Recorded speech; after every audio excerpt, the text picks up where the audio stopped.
அனைவருக்கும் வணக்கம். ஒளி உலகிலிருந்து மின்குரல்கள் பாகம் 4. 1947வது வருடத்துல செப்டம்பர் மாதத்தில் பெறப்பட்ட செய்திகளை படிக்கிறோம். நேற்றுக்கு கடைசியா படித்தது சுவாமி விவேகானந்தர் மிஷனின் இந்த முக்கியமான கூட்டத்தில் நான் ஒரு பார்வையாளராக இருக்கிறேன். அமைப்பின் எதிர்காலமே இதை சார்ந்திருக்கிறது. மிஷன் சுமூகமாக இயங்க வேண்டும் என நான் விரும்புகிறேன். எந்த நிலையிலும் ஒருவருக்கொருவர் தீங்கு விளைவிப்பதை நான் விரும்பவில்லை. நீங்கள் அனைவரும் ஒன்றுபட்டு பொதுவான காரணத்திற்காக ஒன்றிணைய வேண்டும். ஒரே கயிற்றின் இழைகள் போல் உங்களை உருவாக்கிக் கொள்ளுங்கள். எதிர்காலம் உங்களை சார்ந்திருக்கிறது. இது நேற்று படிச்சோம். இப்ப அவரு தன்னுடைய மிஷன் ராமகிருஷ்ணா மிஷனை எப்படி கட்டமைத்து அப்படிங்கிறத பத்தி சொல்றாரு. நான் ஒருவனாக என் மிஷனை அமைத்தேன், பலனை நீங்கள் காணலாம். லாலாஜியுமே போய் பார்த்துட்டு வந்திருப்பாரு. சொல்லுவாரு ராமகிருஷ்ணா மிஷன் மிகச்சிறந்த கட்டமைப்போட இருக்கு. அங்க இருக்கவங்க எல்லாம் நல்லா படித்தவர்களாக இருக்கிறார்கள். அங்க வேறுபாடுகள் அதிகம் இல்லாம முறையாக அந்த நிர்வாகம் நடைபெறுதுன்னா லாலாஜி சொல்லியிருப்பார். ஏற்கனவே நம்ம 2வது பாகம் படிக்கும்பொழுது படிச்சிருப்போம். அதான் சொல்றாரு, நான் ஒருவனாக என் மிஷனை அமைத்தேன். இப்ப நீங்க இத்தனை பேர் இருக்கிறீங்க, எனக்கு இத்தனை பேர் சப்போர்ட் கிடையாது. நான் ஒருத்தனாதான் நின்று செஞ்சேன். ஆனால் அதனோட பலனை இப்பொழுது நீங்கள் பாருங்கள். என் மிஷனிற்கு உலக அளவில் ஆதரவு கிட்டியுள்ளது. தன்னம்பிக்கை ஒன்றுதான் என் வெற்றிக்கான அடிப்படை விஷயமாகும். உங்கள் அமைப்பு முன்னேறாது என்ற கவலை உங்களுக்கு வேண்டாம். ராமேஸ்வரத்தில் நான் கூறிய வார்த்தைகள் உண்மையாகும். ராமேஸ்வரத்துல என்ன சொன்னாரு அப்படிங்கிறத நம்ம ஞாபகப்படுத்திக்கலாம். ராமேஸ்வரத்துல பாபுஜி டிராவல் பண்ணும்போது விவேகானந்தர் சொல்றாரு, அனைத்து ஆன்மீக சமுதாயங்களையும் உங்களுடையதுடன் இயன்ற அளவு விரைவாக ஒருங்கிணைக்க தீர்மானித்திருக்கிறேன். எல்லா மிஷன்ஸ் உலகம் ஃபுல்லா இருக்கக்கூடிய ஸ்பிரிச்சுவல் மிஷன் எல்லாத்தையும் உங்களுடைய இந்த சகஜ மார்க்க அமைப்போட இணைக்க தீர்மானித்திருக்கிறேன். என்னுடையதும் அதில் சேரும். ராமகிருஷ்ணா மிஷன் அதுல சேரப்போகுது. ஆக எல்லாத்துக்கும் ஒரே விடிவெள்ளியாக இருக்க போறது நீங்க மட்டும்தான். அனைத்துக்கும் விடிவெள்ளியாக ஒளி வீசும். ஆனால் இது உடனடியாக செய்யப்படாது. உத்தரவுக்காக காத்திருங்கள். அது அத்தனை விரைவில் செய்யப்படக்கூடாது அப்படின்னு சொல்றார். அதைதான் இப்ப ஞாபகப்படுத்துறார் சுவாமி விவேகானந்தர். ராமேஸ்வரத்தில் நான் கூறிய வார்த்தைகளை ஞாபகத்துல வச்சுக்கோங்க. அது உண்மையாகும். உங்க மிஷன் இந்த ஒட்டுமொத்த உலகத்திற்கும் ஒரு விடிவெள்ளி போல ஒளி வீச போகுது. அத்தனை ஆன்மீக இயக்கங்களும் இதனோடு ஒன்று கலக்க போகுது. எனது மாஸ்டர் உங்கள் அனைவர் மீதும் ஆசிகளை பொழிகிறார். உங்கள் அமைப்பு மேம்பட்டால் உண்மையில் அது எனது வெற்றியாகும். என் மாஸ்டரின் புனிதமான பெயருக்கு அர்ப்பணிக்கப்பட்ட என்னால் உருவாக்கப்பட்ட அமைப்பு ஆன்மீகத்திலிருந்து விலகி இருக்கிறது. அடுத்து வர ராமகிருஷ்ணா மிஷனுடைய இன்ஃப்ராஸ்ட்ரக்சர் நல்லா இருக்கு, அட்மினிஸ்ட்ரேஷன் நல்லா இருக்கு. ஆனா அங்க ஸ்பிரிச்சுவல் ரெப்ரசன்டேட்டிவ் இல்லை. அது ஆன்மீகத்தை விட்டு விலகிடுச்சு. அதில் சிறிது முன்னேற்றம் இருக்கலாம். இப்போது இதுவே என் அமைப்பாகும். ராமகிருஷ்ணா மிஷன் என்னுடைய அமைப்பு இல்ல, இந்த ராமச்சந்திரா மிஷன் தான் என்னுடைய அமைப்பு. நீங்கள் உடல் ரீதியாக மறைந்த பிறகு மக்களுக்கு இது தெரிய வரும். நான் இந்த பிரதேசத்தில் தான் இப்போது பணிபுரிகிறேன். பல சாதுக்களும் இப்படித்தான் செய்கிறார்கள். எல்லாருமே யாருக்காக வேலை செய்யறாங்க அப்படின்னா ராமச்சந்திரா மிஷனுக்காகவும் பாபுஜிக்காகவும் தான் எல்லாம் வேலை செய்து கொண்டிருக்கிறார்கள். 21 அக்டோபர் 1947.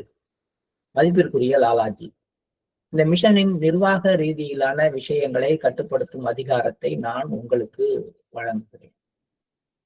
இப்பதான் உண்மையான அதிகாரம் பாபுஜிக்கு டிரான்ஸ்பர் ஆகுது. இதுவரைக்கும் இந்த நிர்வாக ரீதியான அதிகாரம் யார்கிட்ட இருந்ததுன்னா சுவாமி விவேகானந்தர் இருந்துச்சு. இது நம்ம 3வது பாகம் படிக்கும் பொழுது நம்ம படிச்சிருக்கோம். மிஷன் சம்பந்தமான அனைத்து நிர்வாக நடவடிக்கைகளையும் பாக்குறது சுவாமி விவேகானந்தர் தான். ஏன்னா லாலாஜியுடைய மனைவி ஒட்டுமொத்தமா இதுக்கு எதிர்ப்பா போகும்பொழுது லாலாஜி மிகவும் மனசு நோக்கிதான் அந்த பொறுப்பு கொடுக்குறாரு. இனிமே நான் செய்யறதுக்கு ஒண்ணும் இல்லை, எந்த முடிவா இருந்தாலும் நீங்க எடுத்து செய்யுங்க அப்படின்னு சொல்லி சுவாமி விவேகானந்தர் கையில கொடுப்பாரு. அதுல இருந்து சுவாமி விவேகானந்தர் பல மாற்றங்களை மிஷன்ல கொண்டு வருவாரு. அதுக்கப்புறம் தான் மிஷனுக்கான சின்னங்கள் மற்ற எல்லா விஷயங்களும் ஒதுக்கப்படுறதெல்லாம் நடக்கும். பல இடங்கள்ல சொல்லுவார், இறுதி முடிவு என்னுடையதாக இருக்கும், நான் சொல்றபடிதான் நீங்க நடக்கணும் அப்படிங்கிறதையும் சுவாமி விவேகானந்தர் சொல்லிட்டு வந்தாரு. இப்ப இந்த 21 அக்டோபர் 1947 அந்த அட்மினிஸ்ட்ரேட்டிவ் கண்ட்ரோலராகவும் பாபுஜியவே லாலாஜி நியமிக்கிறார். நீங்கள் விரும்பி முன்மொழியும் வெகுமதிகள் தண்டனைகள் எதுவாயினும் அவை எனக்கு ஏற்புடையவையாக இருக்கும். நீங்க யாரை வேணாலும் எந்த நிலைக்கு வேணாலும் உயர்த்தலாம், யாருக்கு வேணாலும் பரிசு கொடுக்கலாம், யாருக்கு வேணாலும் தண்டனை வழங்கலாம், நான் ஏன்னு கேட்க மாட்டேன். நீங்க என்ன நினைக்கிறீங்களோ அதுதான் என்னுடைய எண்ணமாகவும் இருக்கும். ஆன்மீக நிலைகள் என்னால் வழங்கப்பட்டுள்ளன, நீங்கள் கூறுவதை பொறுத்து அவற்றை நான் திரும்ப பெறக்கூடும். இந்த மிஷன்ல இருக்கக்கூடிய எல்லா உறுப்பினர்களுக்கும் பல்வேறு ஆன்மீக நிலைகளை நான் வழங்கி இருக்கிறேன். ஆனா நீங்க சொன்னீங்கன்னா ஒரு செகண்ட்ல அதை நான் திரும்ப பெற்று விடுவேன். அனைவரது விதியும் இப்பொழுது உங்கள் கரங்களில் உள்ளது. உங்களிடமிருந்து விலகிய பின்னரும் ஒருவர் பலன்களை அனுபவிக்க விரும்பினால் அது சாத்தியமே இல்லை. என்னையே நான் உங்களிடம் ஒப்படைத்து விட்டேன். ஏன்னா இந்த நிர்வாக நடவடிக்கை ஏன் நடக்குது? இது ஒரு மீட்டிங். இந்த மீட்டிங்ல தான் பேசுறாங்க. ஏன் இது நடக்குது அப்படின்னா, மிஷனுடைய காரியதரிசியாக நியமிக்கப்பட்ட முன்ஷி மோகன்லால், பாபு மதன் மோகன்லால் அவர் விலகுறார். மிஷனை விட்டு விலகிறதுக்கான அந்த பொறுப்புல இருந்து தன்னை விடுவிச்சுக்கிறாரு. கொஞ்சம் கொஞ்சமா பாபுஜிட்டு இருந்து விலகி போறார். அதனால வேற சில பேர் அந்த இடத்துக்கு நியமிச்சு தொடர வேண்டிய அவசியத்துல இருக்காரு. பாபுஜி கொஞ்சம் மனசு ஒடிஞ்சு போறார் அந்த இடத்துல. அதனாலதான் இவ்வளவு சப்போர்ட் சுவாமி விவேகானந்தர் சொல்றதா இருக்கட்டும், லாலாஜி சொல்றதா இருக்கட்டும். சொல்லிட்டு கடைசியா சொல்றாரு, உங்களை விட்டு விலகிய பின்னர் ஒருவர் பலன்களை அனுபவிக்கிறது சாத்தியம் கிடையாதுங்கிறத அவங்க புரிந்து கொள்ள வேண்டும். ஏன்னா என்னையே நான் உங்களிடம் ஒப்படைத்திருக்கிறேன். அதனால உங்க கூட யார் இருக்காங்களோ அவங்க மட்டும்தான் இதை அனுபவிக்க முடியும் அப்படிங்கிறத தெள்ள தெளிவாக லாலாஜி பாபுஜிட்ட சொல்றார். 24 அக்டோபர் 1947 சுவாமி விவேகானந்தர். எரிமலை வெடித்து சிதறியதன் காரணமாக தக்கான பீடபூமி உருவானது. உலகத்திலேயே முதலாவதாக கடல் மட்டத்தை விட உயர்ந்த இடம் இதுதான். சுவாமி விவேகானந்தருடைய ஒரு கூட்டு இது அந்த தொல்லியல் துறை மற்ற விஷயங்கள் எல்லாத்துக்கும் ஒரு ஆராய்ச்சிக்குரிய விஷயம். ஏன்னா உலகத்தில் முதல் நாகரிகம் எங்க தோன்றுனது? எகிப்துல தோன்றுது, சைப்ரஸ்ல தோன்றுது, யூப்ரட்டிஸ் டைகிரிஸ் நதிக்கரைகள்ல தோன்றுது. அது 20,000 வருஷமானது, 15,000 வருஷமானது, இப்படி மாறி மாறி ஒவ்வொருத்தரும் தங்களுடைய நாகரிகம் தான் முதல்ல தோன்றியது அப்படின்னு சொல்லிட்டு வந்தாலும் சுவாமி விவேகானந்தர் சொல்றாரு, பூமி பந்துல முதல்ல கடலுக்கு வெளியில வந்த முதல் நிலப்பரப்பு அப்படின்னு சொல்ல போனா அது தக்கான பீடபூமி தான் அப்படிங்கிறார். உலகத்திலேயே முதலாவதாக கடல் மட்டத்தை விட உயர்ந்த இடம் இதுதான். இப்போ நாகரிகம் அப்படின்னு தோன்றியிருந்தால் அது இங்கிருந்துதான் தோன்றியிருக்க வேண்டும் அப்படிங்கிறாரு. இந்த பீடபூமியில் தான் முதலில் எரிமலை சீற்றம் தொடங்கியது. அந்த வெடித்து சிதறலின் காரணமாகவே பூமியின் பல்வேறு பகுதிகளிலும் பல்வேறு மண் வகைகள் பல இடங்களுக்கு ஏற்ப உருவாயின. அதுபோலவே தத்துவ சாஸ்திரமும் தக்கான பீடபூமியில் தான் ஆரம்பமாயிற்று. வடக்கேந்து வரலங்கிறார். நம்மளுடைய ஆரிய நாகரிகம் அது வடக்குல இருந்து வந்தது, அவங்க வரும்பொழுதே வேதங்களை எடுத்துட்டு வந்தாங்க அப்படிங்கிற விஷயங்களை எல்லாத்தையும் சுவாமி விவேகானந்தர் மறுக்கிறார். தத்துவ சாஸ்திரம் முழுக்க தக்கான பீடபூமியில் தான் ஆரம்பமாயிற்று. ஒரே நேரத்தில் பூமியின் பல்வேறு பகுதிகளில் சில குறிப்பிட்ட புள்ளிகளில் நில மாற்றங்கள் ஏற்பட்டன. இது நேச்சர்ல நடக்கிறது. ஒரு இடத்துல என்ன ஒரு மாற்றம் ஏற்படுதோ, ஒரு பிளாட்டானிக் ஒரு அடியில இருக்கக்கூடிய ஒரு பூமியுடைய அடித்தட்டானது நகரும் பொழுது இங்க மட்டும் இல்ல, அதே நேரத்துல பல இடங்கள்ல நிலத்தோற்றங்கள் உருவாகுது. அதுபோல பல நில மாற்றங்கள் பூமி முழுவதும் ஏற்பட்டன. காலப்போக்கில் இவை பரந்த நிலப்பரப்புகளாக உருவாகி கண்டங்களாக மாறி தக்கான பீடபூமிக்கு அடியில் தான் முதலில் நிலத்தடி சீற்றம், இந்த பிளாட்டானிக் மூவ்மெண்ட் அப்படின்னு சொல்றோம் இல்லையா, முதல் நிலத்தடி சீற்றம், அடியில இருக்கக்கூடிய அந்த பூமி தட்டுக்கள் நகர்ந்தது அப்படிங்கிறது ஃபர்ஸ்ட் உலக அளவுல தக்கான பீடபூமிக்கு அடியில் தான் ஏற்பட்டதுன்னு சுவாமி விவேகானந்தர் சொல்றார். இந்த தக்கான பீடபூமிக்கு அடுத்து தோன்றிய இடம் எகிப்து அப்படிங்கிறார். ஐரோப்பாவிற்கு அருகில் மீண்டும் ஒரு எரிமலை சீற்றத்தை எதிர்பார்க்கிறோம். அதன் விளைவாக சில நிலப்பகுதிகள் நீருக்குள் மூழ்கு. இதை பாபுஜி நான் கண்ட தோற்றத்திலையும் எழுதி வச்சிருக்காரு. ஆனா அது இன்னும் நடக்கல. ஸோ இந்த ரெண்டு விஷயத்தையும் சுவாமி விவேகானந்தர் பதிவு பண்றாரு. இது வந்து இன்னைக்கு வரைக்கும் சயின்டிஸ்டால ஏற்றுக்கொள்ளப்பட்டு சொல்லப்பட்ட ஒரு விஷயமாக இல்லை. ஏன்னா உலகத்தின் முதல் மனித இனம் அப்படின்னு பார்க்க போனா நிறைய சொல்றாங்க. வேற ஒரு 5 டைப் ஆஃப் மனித இனங்கள் சொல்லி ஒவ்வொருத்தரும் வெவ்வேறு இடங்கள்ல தோன்றாங்க. இதுல நியாண்டர்தால்கள் தான் முதல் ஆளு. இப்படிலாம் நிறைய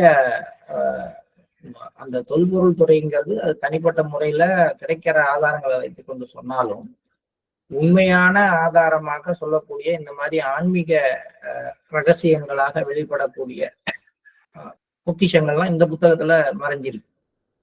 இப்ப இதை சொன்னாலும் யாரும் அதை ஏத்துக்குவாங்களா அப்படிங்கிறது தெரியாது. ஆனா ஒரு காலத்துல உண்மை வெளிவரும். அப்பதான் தெரியும் தக்கான பீடபூமி தான் தத்துவ சாஸ்திரத்தின் ஆரம்பம். தக்கான பீடபூமி தான் உலகத்தின் முதல் பகுதி, பூமிக்கு தண்ணிக்கு வெளியில வந்த பகுதி. தக்கான பீடபூமி தான் முதல்ல மனித இனம் உருவான பகுதி அப்படிங்கிற விஷயங்கள்லாம் தெரிய வரும். அதனாலதான் இன்னைக்கு அந்த தக்கான பீடபூமியினுடைய மையத்துல நம்முடைய ஒரு அமைப்பினுடைய ஹெட் குவார்டர்ஸை வச்சு ஆரம்பிக்கிறோம். உலகம் முழுக்கும் அந்த வேலையை நம்ம ஜாதி வந்து செஞ்சுட்டு இருக்கிறாங்க.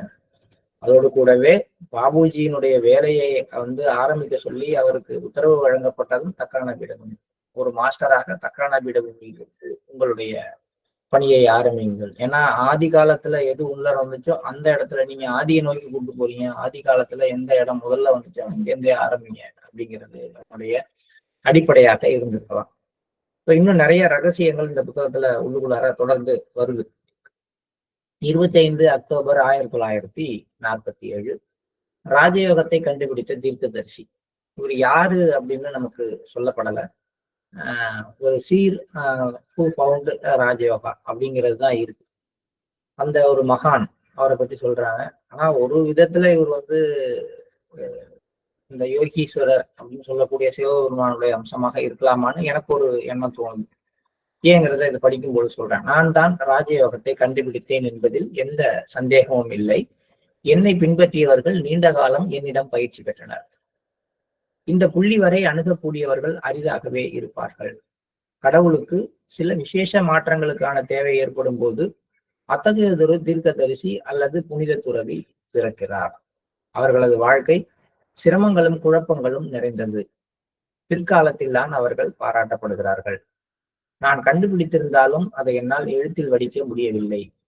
இறுதியில் ஒரு அமைப்பாக என்னுடைய அந்த பயிற்சி முறையானது வடிவெடுத்தது அப்படின்னு சொல்றார்.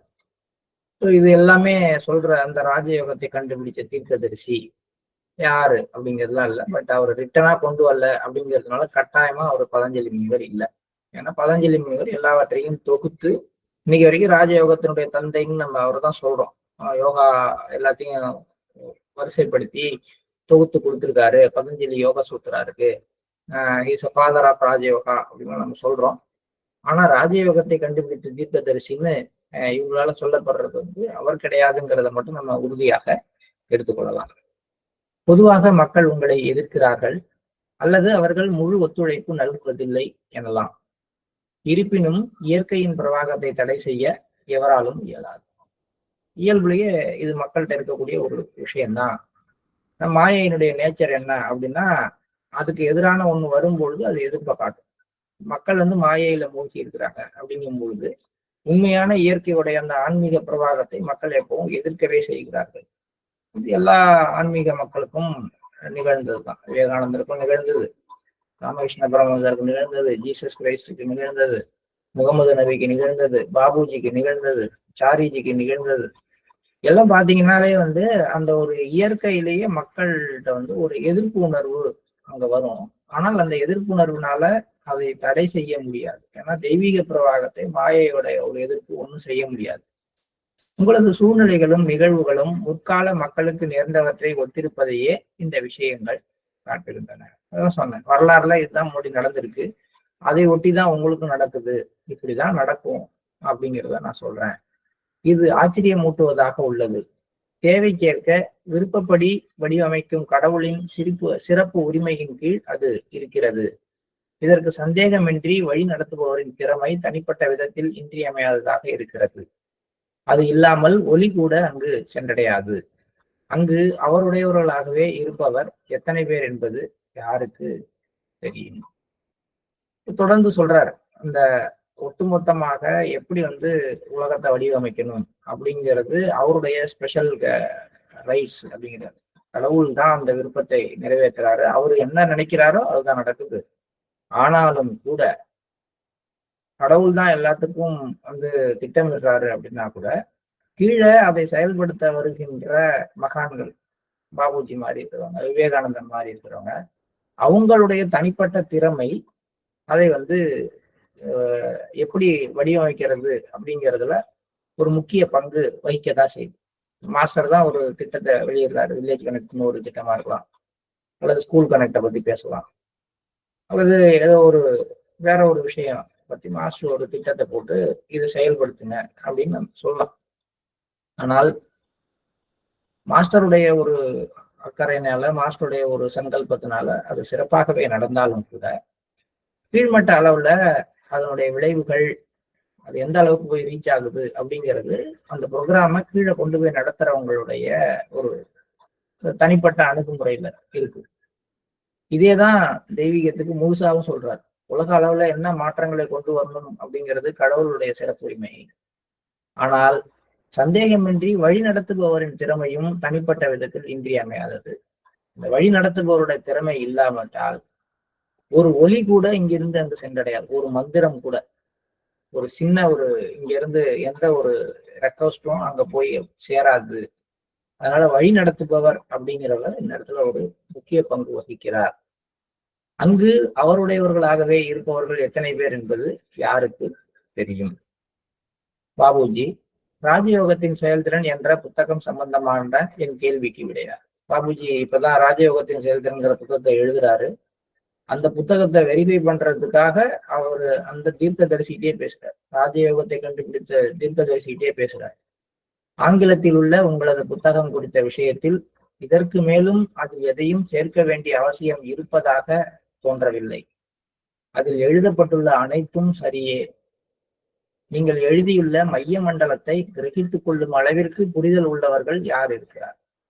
ராஜயோகத்தின் செயல்திறன் நம்ம திருப்பி படிக்கணும். அந்த அந்த புத்தகத்துல சொல்லப்பட்ட விஷயங்கள் அத்தனையும் உண்மை அப்படிங்கிறத ராஜயோகத்தை கண்டுபிடித்த தீர்க்கதரிசியில இருந்து, ஸ்ரீ கிருஷ்ணர்ல இருந்து, லாலாஜில இருந்து, சுவாமி விவேகானந்தர் வரைக்கும் சரிபார்த்துதான் அந்த புத்தகம் வெளியிடப்படுது. அப்ப அதுல சொல்லப்பட்ட விஷயங்கள் நமக்கு புரியல அப்படின்னா அதுக்கு காரணம் நம்ம அந்த அளவுக்கு இன்னும் கான்சியஸ் லெவல்ல எக்ஸ்பேண்ட் ஆகல. அதுதான் அவரு சொல்றார். இதுல மேலும் எதையும் சேர்க்க வேண்டிய அவசியம் இல்லை, அதில் எழுதப்பட்டுள்ள அனைத்தும் சரிதான். ஆனால் நீங்கள் எழுதியிருக்கிற அந்த மைய மண்டலம் பற்றிய விஷயங்களை கிரகித்துக் கொள்கின்ற அளவிற்கு யாருக்கும் புரிதல் இருக்கிறதான்றது எனக்கு சந்தேகங்கிறார். இந்த மைய மண்டலம் பற்றிய ரகசியம் இதுவரை எந்த நூலிலும் யாராலும் வெளியிடப்படவில்லை. இதுக்கு முன்னாடி, இந்த ராஜயோகத்தின் செயல்திறனுக்கு முன்னாடி, சத்தியோதயத்துக்கு முன்னாடி எழுதப்பட்ட எந்த புத்தகங்கள் இந்த மைய மண்டலம்ங்கிற கான்செப்ட் இல்லை அப்படிங்கிறார். அது நமக்கு தெரியல, நம்ம அந்த அளவுக்கு மற்ற விஷயங்களை நம்ம படிச்சது இல்லை. ஆனா ராஜயோகத்தை கண்டுபிடித்த தீர்க்கதரிசியே அதை சொல்றார். கடவுளின் அருளால் அந்த புள்ளியை மனிதர்கள் சென்றடையும் தினம் விரைவில் வரட்டும். ஒருவேளை அப்போது அவர்கள் அதை புரிந்து கொள்ள கூடும். அங்கு சென்றடைவதும் சுலபம்தான், எங்கன்னா மைய மண்டலத்துக்கு. என்றாலும் அதனை உள்ளவாறே முழுமையாக புரிந்து கொள்வது மிகவும் கடினம். ரீச் ஆகலாம், புரோச்சி இருக்கலாம், ஆனால் அதனுடைய தன்மையை முழுசாக புரிந்து கொள்வது மிகவும் கடினமான விஷயம். தன்னுடைய உடல்ல இருக்கிற ஒவ்வொரு துகளும் ஐக்கியம் அடைய பெற்ற ஒருவருக்கு மட்டுமே அது சாத்தியம். பதேகரை சார்ந்த மகோன்னதமான ஆன்மாவான மதிப்பிற்குரிய மகாத்மா ஸ்ரீ ராமச்சந்திரஜிக்கு நான் எனது நன்றியை தெரிவிக்கிறேன். ஏன்னா அந்த மைய மண்டலம் பற்றிய ஒரு பெரிய கண்டுபிடிப்புக்கு நீங்க தான் காரணம். உங்களை இந்த இடத்துக்கு கொண்டு வந்தது உங்களுடைய குருநாதர். ஆக முதல்ல இது எல்லாம் நடக்கிறதுக்கு மூல காரணமாக விளங்கிய லாலாஜிக்கு என்னுடைய நன்றிகளை தெரிவித்துக் கொள்கிறேன்னு அந்த மகான் சொல்றார். மதிப்புக்குரிய லாலாஜி இப்ப அந்த தீர்க்கதரிசியை பத்தி இவர் சொல்றாரு. இத்தகைய பரிமாணத்தை எட்டிய மரியாதைக்குரிய ஒரு மூத்தவரை காண்பது கடினம். இவர் வேற ஒரு டைமென்ஷன்ல இருக்கிறாரு.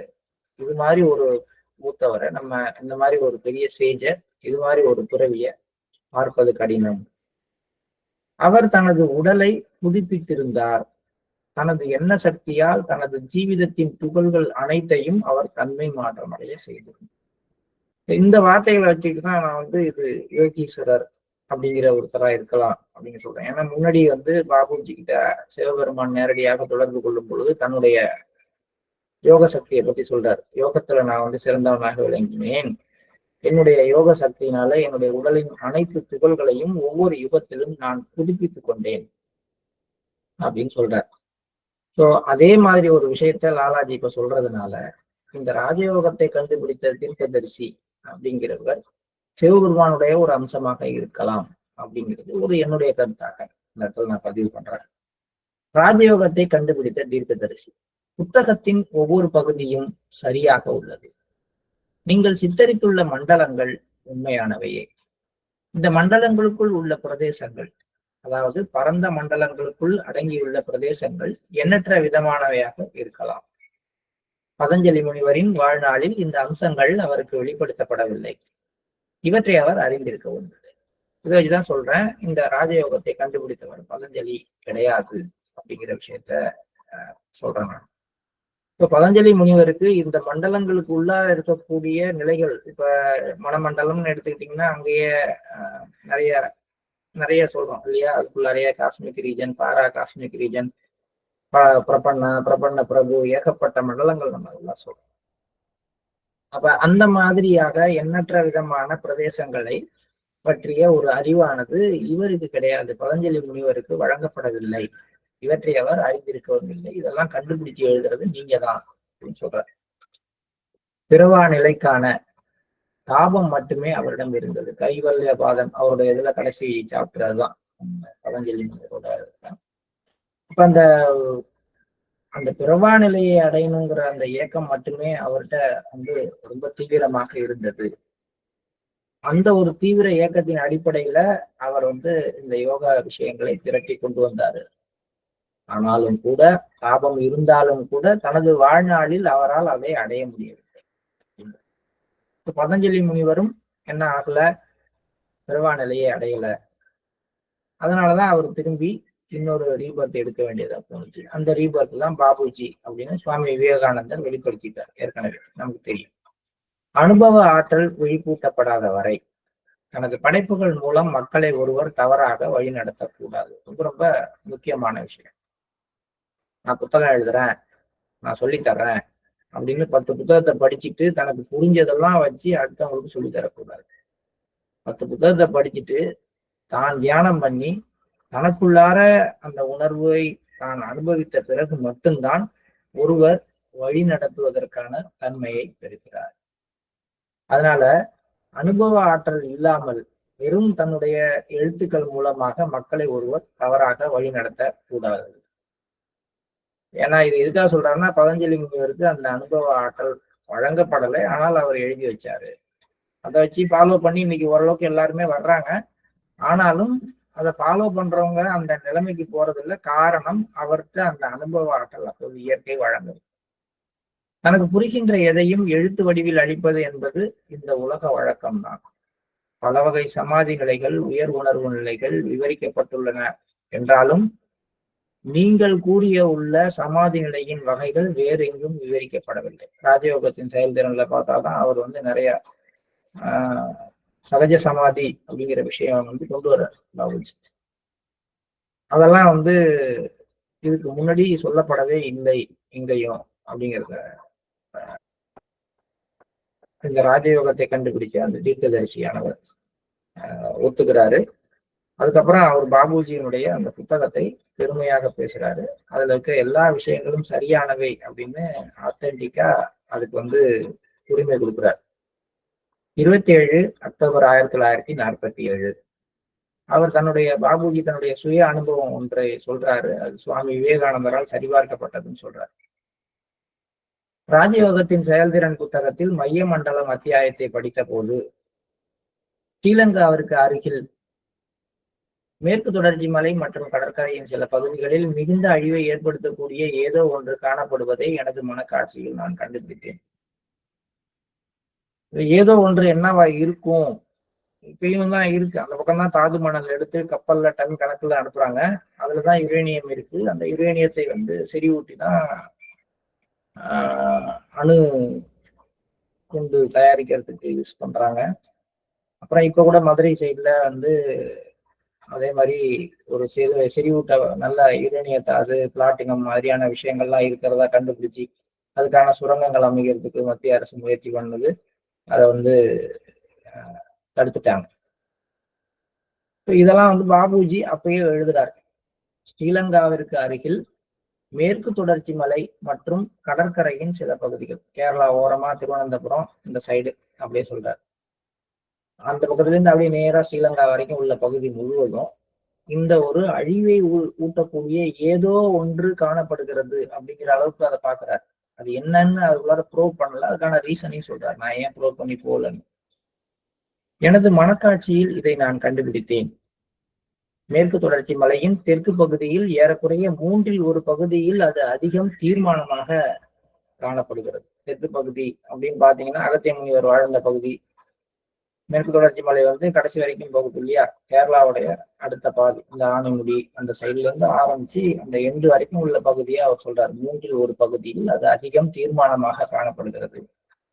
இன்னும் அதிகம் முக்கியத்துவம் வாய்ந்த விஷயங்கள் தென்படக்கூடிய பிற குறிப்பிட்ட இடங்கள் இருக்கலாம் என்றாலும் அது பற்றிய அக்கறை எனக்கு இல்லாததால் அந்த விஷயம் தானாகவே என் முன் தோன்றாதவரை அது பற்றி நான் ஆழ்ந்து சிந்திப்பதில்லை. இது ரொம்ப முக்கியம் பாபுஜி சொல்றது. ஒரு நுண்ணுணர்வுல வந்து நமக்கு இதெல்லாம் கண்டுபிடிக்கலாம் அப்படிங்கிற திறமை இருந்தாலும் அவர் சொல்ற விஷயத்த நம்ம கண்டுபிடிக்கணும். தானாக அது நமக்கு தோன்றினால் மட்டும்தான் இயற்கை நமக்கு அதை வெளிப்படுத்துதுன்னு அர்த்தம். நான் உட்கார்ந்து கஷ்டப்பட்டு அது என்னன்னு ஆராய்ச்சி பண்ணி அது என்னன்னு எடுத்துட்டு வர்றேன் அப்படின்னா அதுல சில குறைபாடுகள் இருக்கும். அது தேவையில்லை. இயற்கை வந்து வெளிப்படுத்த எந்த காலகட்டத்துல வெளிப்படுத்தணும்னு இருக்குதோ அந்த காலத்துல வெளியாகும். அதுக்கு முன்னாடி அது வெளியானதுன்னா அதனுடைய பலன்கள் வேற மாதிரி இருக்கும். அதனால வந்து அதுதான் அவர் சொல்றாரு, எனக்கு அதுல அக்கறையே ஏற்படல, அதனால நான் அதை பார்க்கல. தானாக என் முன் தோன்றாத வரை நான் எந்த விஷயத்தையும் ஆழ்ந்து சிந்திப்பதில்லை அப்படின்னு சொல்றாரு. தன்னுடைய அனுபவங்களை சுவாமி விவேகானந்தர்கிட்ட சொல்றாரு. விவேகானந்தரும் இதெல்லாம் சரிதான் அப்படின்னு சொல்றாரு. இப்ப விவேகானந்தர் பேசுறார், இது போன்ற ஆராய்ச்சியில் எவராலும் துணிவோடு ஈடுபட முடியுமா? தேவைப்படும் போது உங்களை நான் ஆராய்ச்சி பணிக்கு அனுப்புவேன். எப்படி இருந்தாலும் கிடைத்த சிலவற்றிலிருந்து இந்த விஷயங்களை வடித்தெடுக்க யார் விரும்புவார்கள்? இந்த மாதிரி விஷயங்கள்லாம் யாரால சொல்ல முடியும்? இது எல்லாம் மிகச் சரியானவைன்னு விவேகானந்தர் கன்ஃபார்ம் பண்றார். அதுக்கப்புறம் நிறைய முக்கியமான விஷயங்கள் சொல்றார். இந்தியாவில் ஒரு கனிம வள பொக்கிஷம் மறைந்துள்ளது, அதாவது பிளாட்டினம் அது இருக்குங்கிறார். அடுத்தது அசாம்ல தங்கம் மிக அபரிமிதமாக இருக்குது அப்படின்ற ஒரு விஷயத்த சொல்றார். அதுபோல இந்தியாவுல கடற்கரை பகுதிகள் அத்தனையிலையும் நிலக்கரி ஏராளமாக உள்ளது இது சொல்றார். இது எல்லாமே நம்ம பார்க்கணும். 1947 அறிவியல் முன்னேறாத காலம், சாட்டிலைட் கிடையாது, எந்த விதமான நிலக்கரி சுரங்கங்களோ அல்லது மற்ற விஷயங்களோ ஏற்படுத்தப்படாத காலம். ஆனால் அப்பயே இது எல்லாத்தையும் அவங்க பதிவு பண்றாங்க. அதெல்லாம் இப்போ உண்மையாயிட்டு வருது. இந்த அசாம்ல இருக்கக்கூடிய தங்க சுரங்கங்கிறது இது வரைக்கும் நம்மளால கண்டுபிடிக்கப்படாமல் இருக்குது. இமயமலையிலும் அதன் அடிவாரத்தில் சிறிது தொலைவிற்கு உட்பட்ட பகுதியிலும் மறைந்துள்ள பொக்கிஷத்தை நீங்கள் காண்பீர்கள். இதை பத்தியும் சொல்றாரு.